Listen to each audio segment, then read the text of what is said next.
Sehemu ya pili, back heel. Sehemu hii ya mguu tunaita kisigino.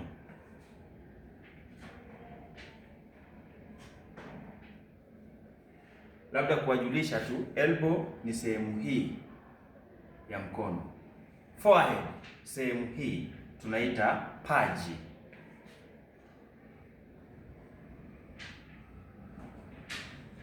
Wrist katika lugha ya Kiswahili, mtazamaji wangu, tuwaitaje?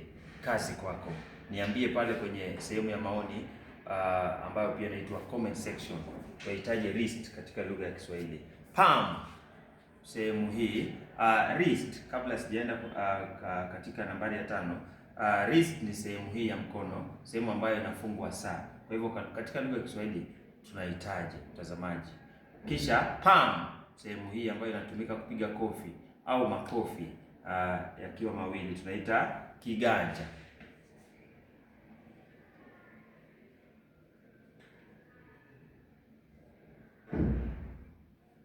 Navel, sehemu hii ambayo kila mtu huo ukatwa, mtoto akizaliwa wanakata, tunaita kitovu.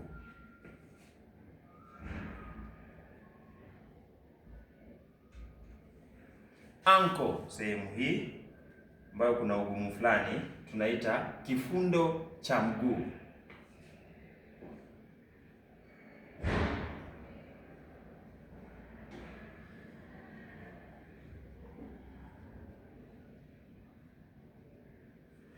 Earlobe, sehemu hii tunaita katika lugha ya Kiswahili ndewe.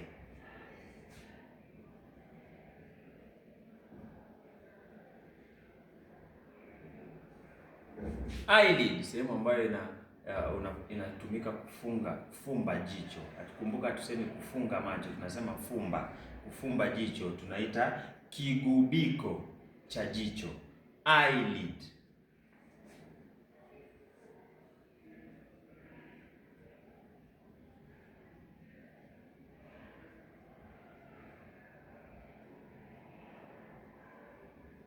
Naam. Sole of the foot, sehemu ambayo tunatumia kukanyaga chini, tunaita wayo.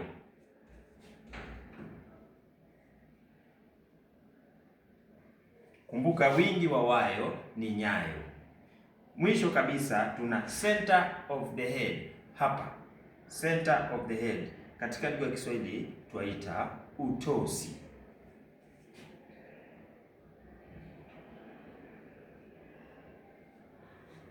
Follow, like, comment, share.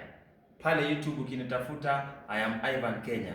Jaja pale ili tupige kazi. Asanteni sana.